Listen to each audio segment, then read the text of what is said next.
So we have been discussing about gravitational force and things related to gravity, and we want to look a little bit more into what satellites can do and their orbits and Kepler's laws. Okay, so that will be our focus today. So we were talking about satellites in the previous class as well. That satellites, they are routinely put into orbit around the Earth. Okay, and the way to keep the satellites in orbit is that their tangential speed must be high enough so that the satellite does not return to Earth. Okay, but it should not be so high that it can escape Earth's gravity altogether. Okay, and the question we were discussing last time also was that what is keeping these satellites and other objects such as the moon in orbit? And we were saying that it was the centripetal acceleration. And we also looked at the calculations that showed that, the acceleration of the moon by if we relate it to the centripetal acceleration, we get exactly the same value as compared to your value that you get from your Newton's law of gravity. Okay, so uh, remember, the important point again is that the satellite, we are trying to keep it in orbit. However, it is always in free fall, and it's just that it's continuously falling, and the Earth is curving away from it, and that's why it is doing the circular motion. Okay, so continuing along these lines, if you look at this relationship of your gravitational force being equal to your centripetal acceleration for any object that is going around, for example, the Earth, then in that case, we can think of a case where we will divide specifically these objects into bound states and unbound states. Okay, so any satellite that has the energy less than zero, it will be in a bound orbit, and any satellite that has energy greater than zero will be in the unbound orbit. Okay, so again, so for any satellite of this small mass m that is going around, for example, Earth, that's in the center here.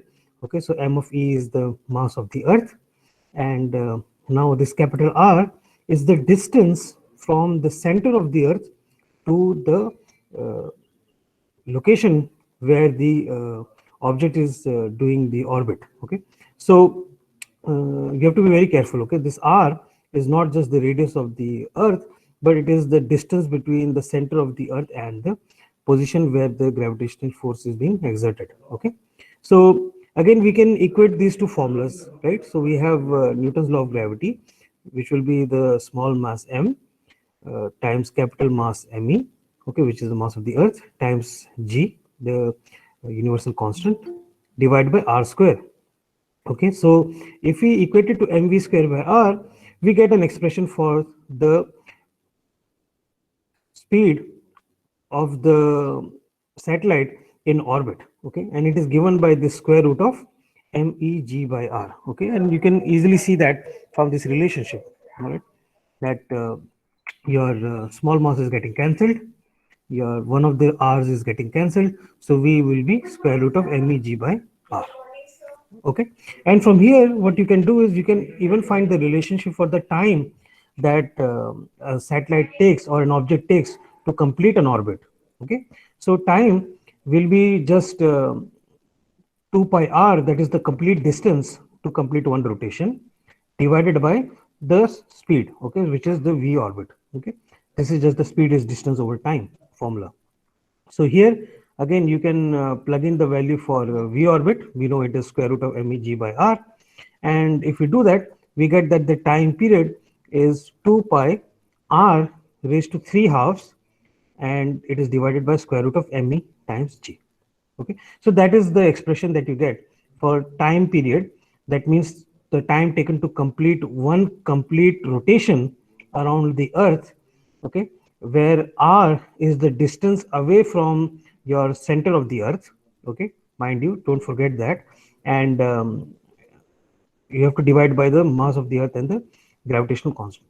Okay, so there are certain interesting things that are happening here. You see, first of all, this speed that the object is doing while it is orbiting, it depends on the mass of the Earth, and it depends on the position, how far it is from the center of the Earth.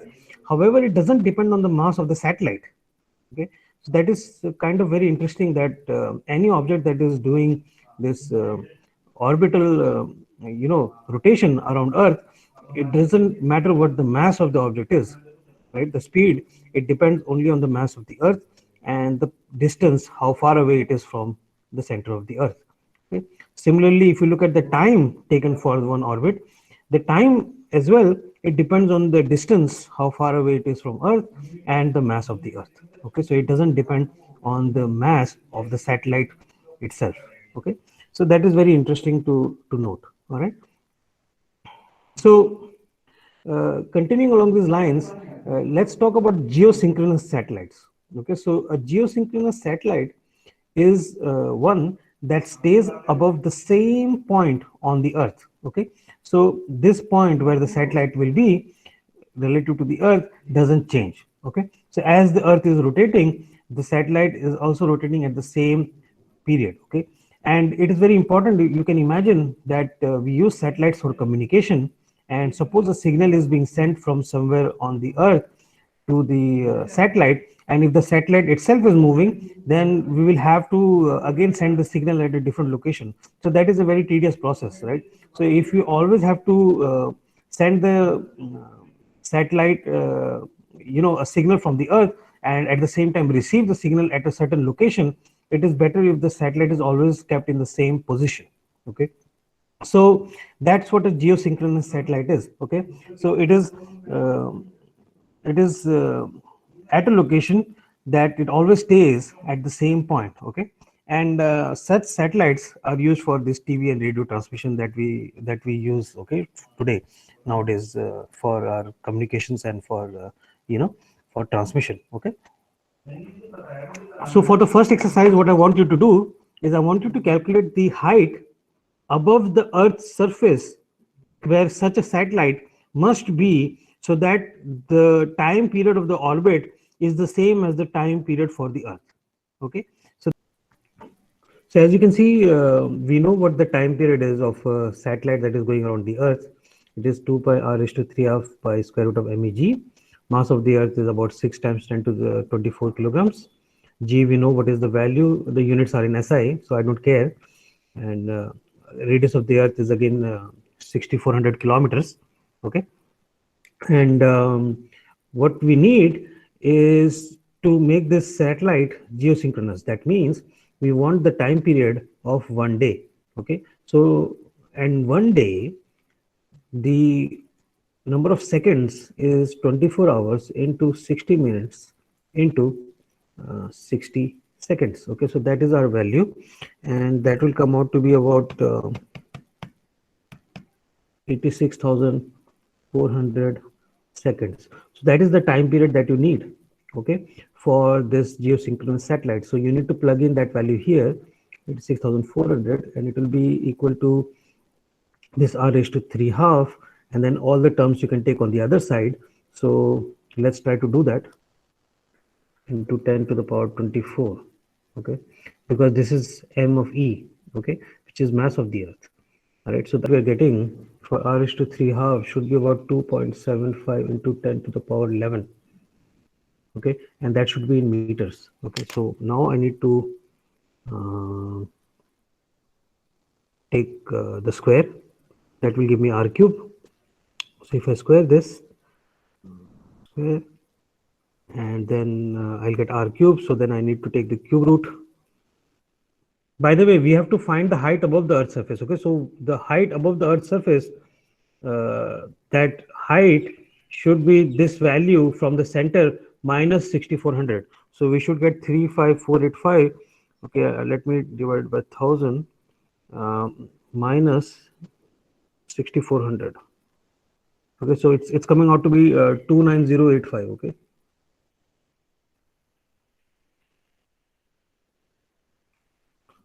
So that should be my value. That is the height above the Earth's surface. Okay. Orbital velocity आया किसी का? What will be the speed of the satellite that is going around the Earth? if it is geosynchronous?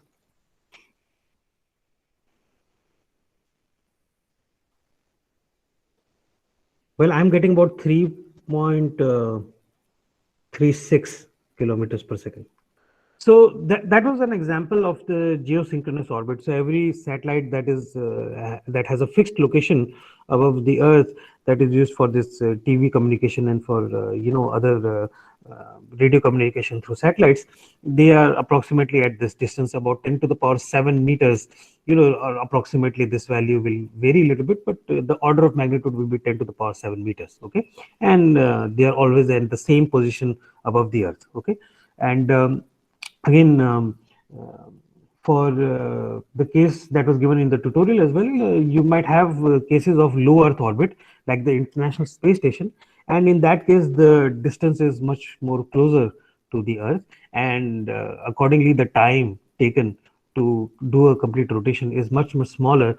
And for example, the International Space Station, it takes about 90 minutes for it to do a complete rotation of the Earth. Okay, so uh, so that was the case of bound orbits, and now we want to discuss about the case of unbound orbits. So it might be a familiar concept that you might have looked before as well.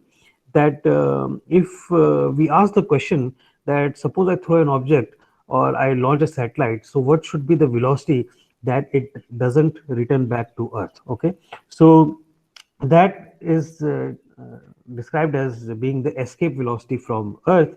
And we will take Earth for example, but this case can be applicable to a launch from any planet, as long as we change the values that we are using from Earth to other values. Okay, so we are considering that there is an object of mass m, and let's say that v escape is the required velocity so that it can escape the Earth's gravity. Okay, now this is your Earth that is shown here.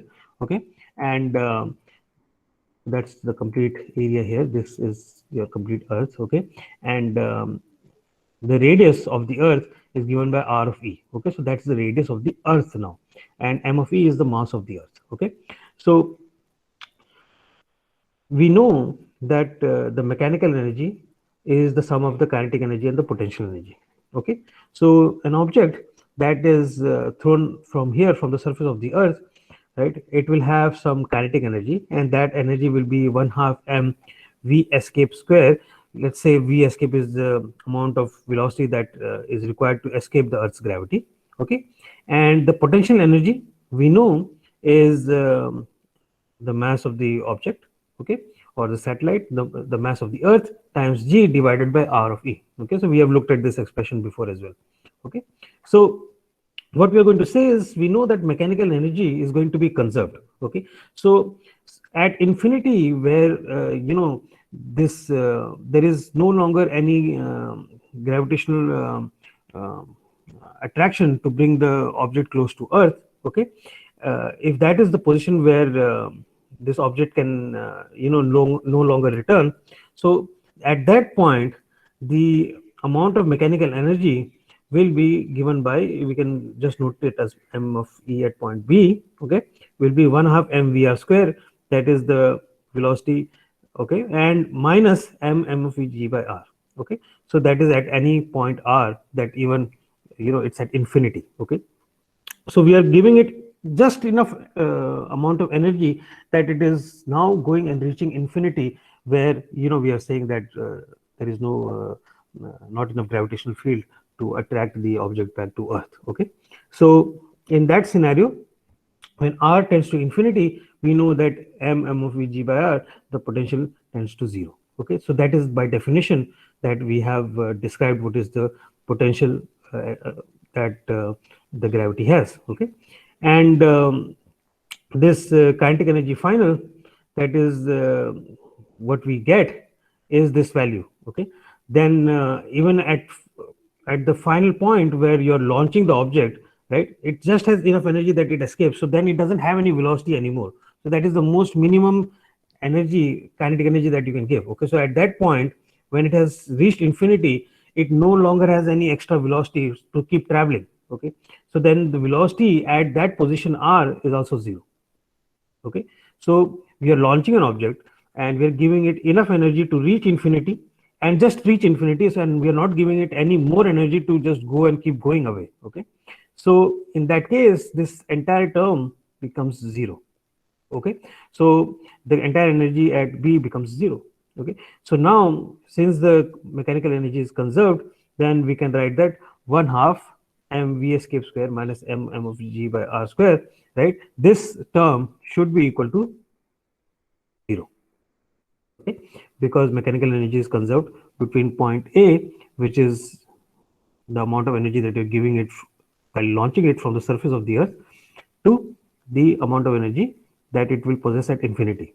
Okay, and if you do that, then we get the expression for escape velocity. Okay, so again here you will have your mass of the object that is being launched will get cancelled. Okay, and you have a 2 factor here, so you get v escape will be equal to square root of 2 times meg by re. Okay, so that's a very peculiar expression. We get an extra factor of square root of 2.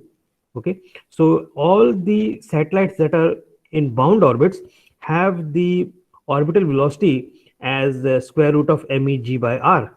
Okay, however, if you want to escape the gravitational pull of the earth, so that the object never falls back to the earth, then you have to give it an extra value of this square root of 2, so that it can escape the earth's gravitation field. Okay, and if you plug in the value for mass of the earth and for the radius of the earth, capital G, we already know what the value is, you get that the escape velocity is about 11.2 kilometers per second. As you know, Johannes Kepler, he was a German astronomer, okay, and he was around in the late 1500s and in the early 1600s, and he spent most of his career contributing towards a lot of advancement in astronomy, and he was working with Tycho Brahe, and these guys were meticulously observing all these objects that were doing this orbital motion, your planets, your supernovas, or any events that were happening. They were very much interested in it. Okay, and these guys had these observatories. 3 people were sitting, and every day they used to observe objects move in the sky, and painstaking work, and they observed a lot of what was going on in the universe, and they drew some conclusions from it. Okay, and what we had from Kepler was the laws of planetary motion that he gave us. Okay, and so these are 3 laws. Okay, and they are not fundamental laws per se, but essentially they are some laws that were derived from just observation that these guys were doing. Okay, so um, like I said, they were looking at these motions of these moons and planets, and from there they drew a lot of conclusions. Okay, and Kepler, he could not give a scientific explanation of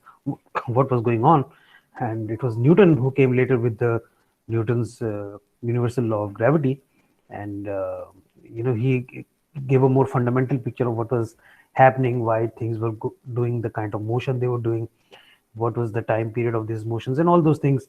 They came from Newton's. Okay, but let's look at what the Kepler's laws tell us about these objects in motion. Okay, and so Kepler came up with the 3 laws. Okay, and the first law, which is known as the law of ellipses, okay, is stating that all planets, okay, they move in elliptical orbits, and the sun is at one of the focus of these ellipses. Okay, so that's the first law. It's kind of simple to understand. Okay, that all the planets, they're not doing circular motion, but actually they are doing elliptical motion around the 2 focus points, and one of that focus point is the sun.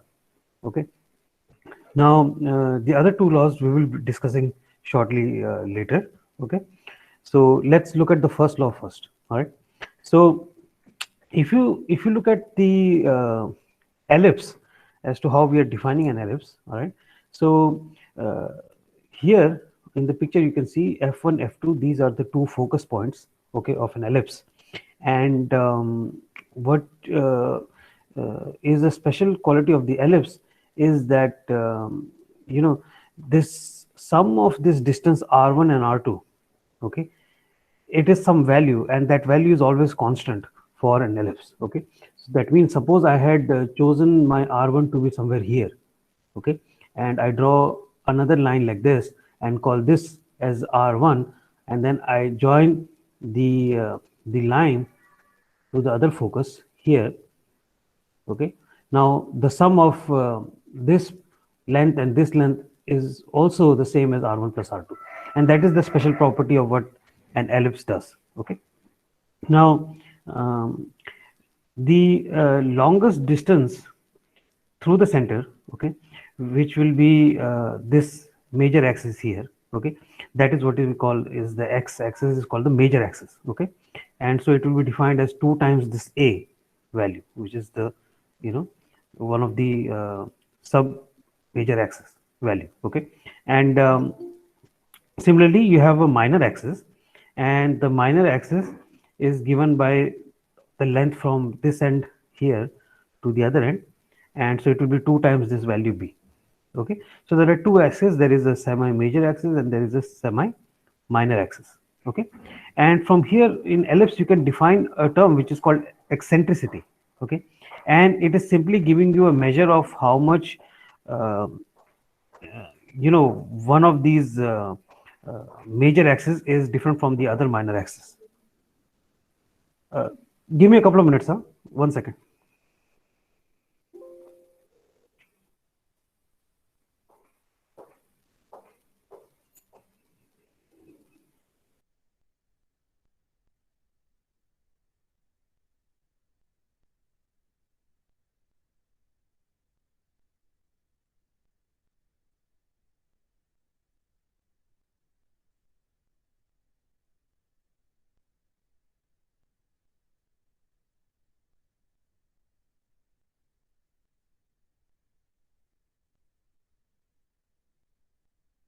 तूने पूछा है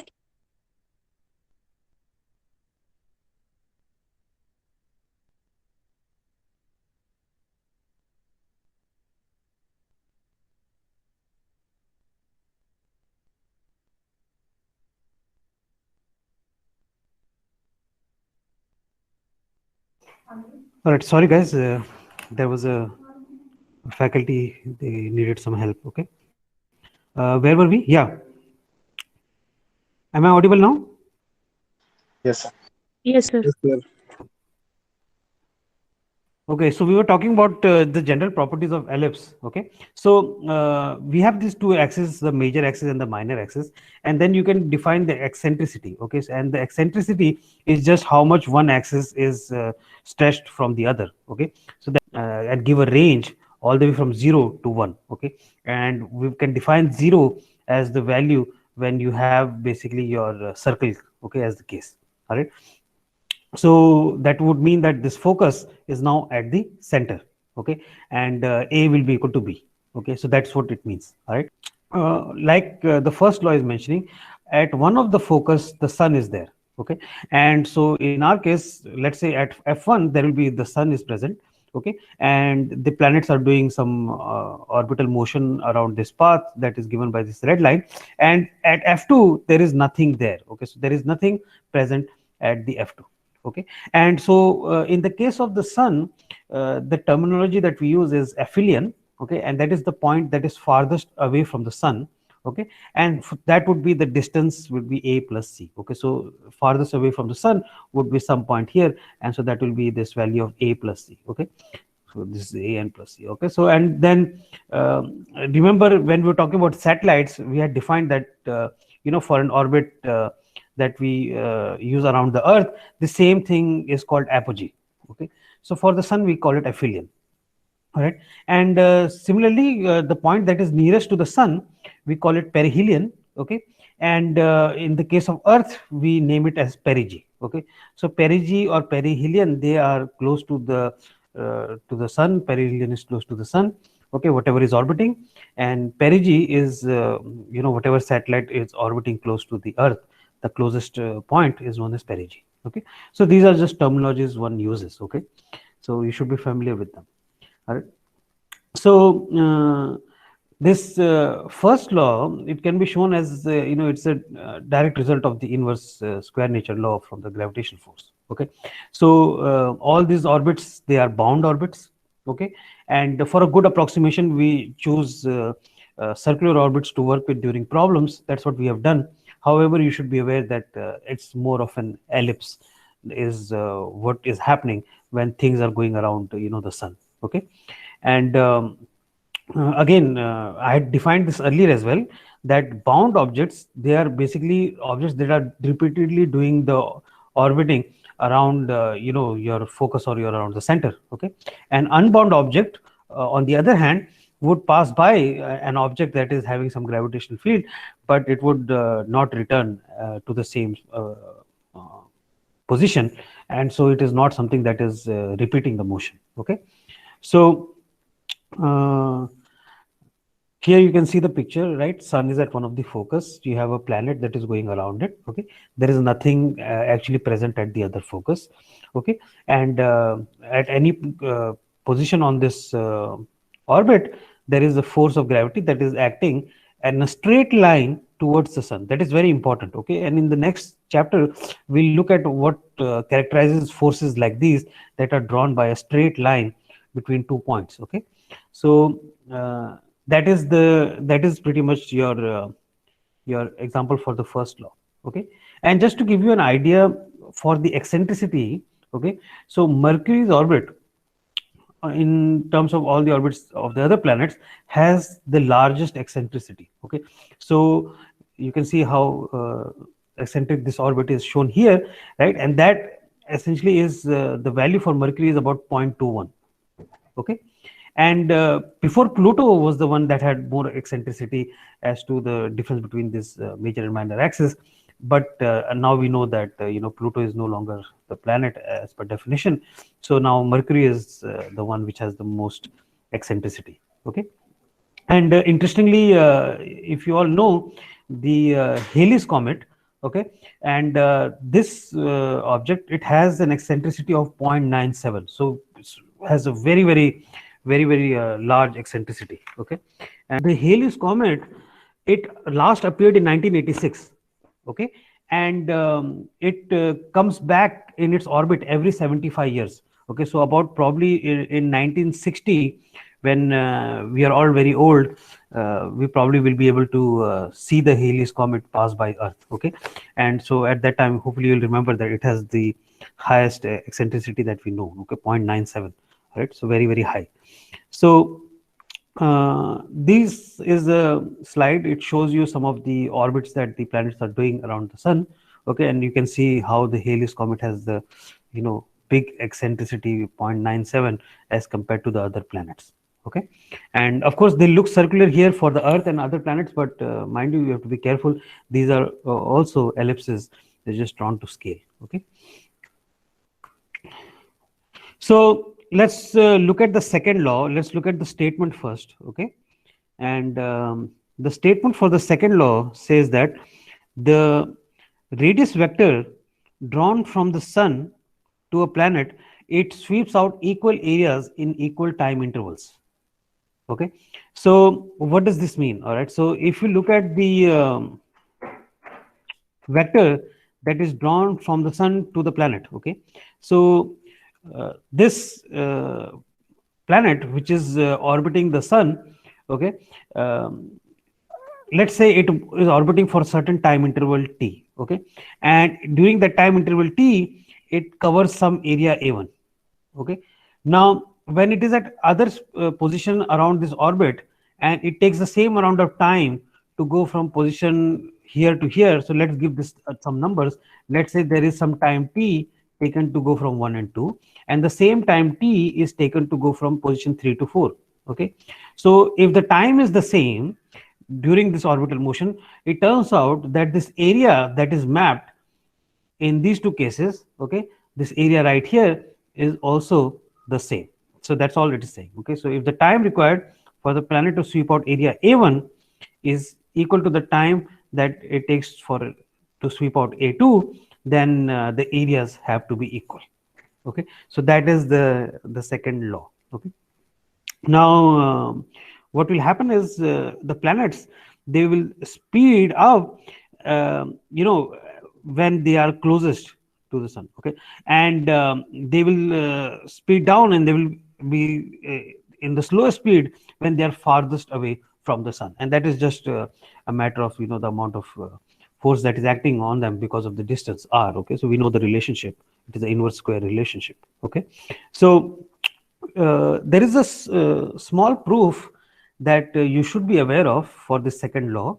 Okay, and this is how it goes. Okay, so if I take d theta as the angle that is covered when this planet is going from position A to B, then I know that this arc length is r d theta. Okay, we have done that many times. Let r be the distance from the focus here where the sun is to the planet at some position A or B. Okay, so in that case, the distance, like I mentioned, is r d theta.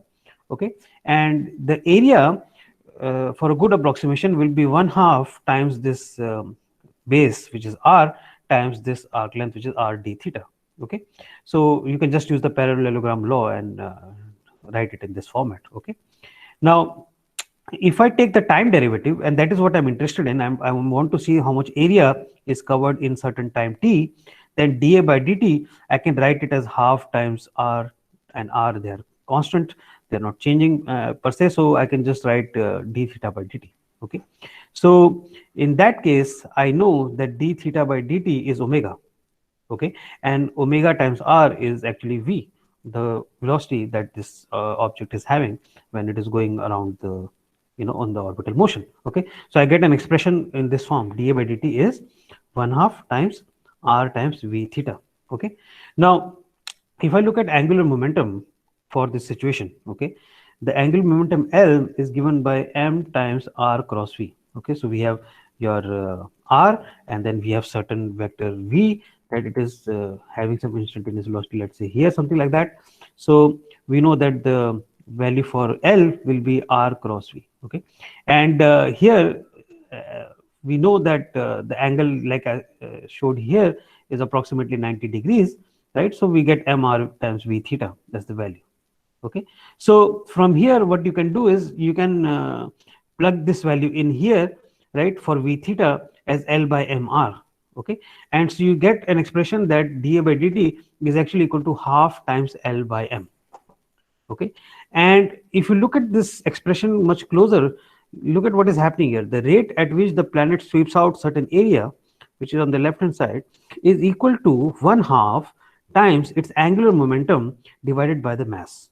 Okay, and we know that angular momentum is conserved, right? Why? Because the force that is acting along the line and from the planet, there is no torque acting on it. Okay, so we discussed about this before when we talked about torque. So there is the force that is acting, there is the r, so r cross f, because both are acting and there is no angle between them, so that will be 0. Okay, so hence the torque is 0, and if there is no torque acting on the system, then the angular momentum is conserved. That is by definition our Newton's second law when we are considering rotational motion. Okay, so if that is conserved, L is conserved, L doesn't change, M doesn't change, then this remains a constant value, and that is your second law, what it is stating.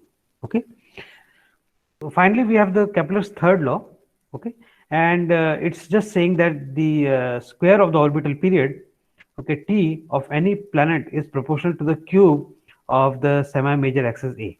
Okay, so we have looked at this relationship before. Okay, so if something is going around in a circular orbit, we know that the force of gravity G, which is the constant, okay, and your mass of the sun and mass of the planet, these are the two masses, and r is the distance of separation between the sun and whatever planet you have. Okay, so that will be equal to your mv square by r, which is the centripetal acceleration.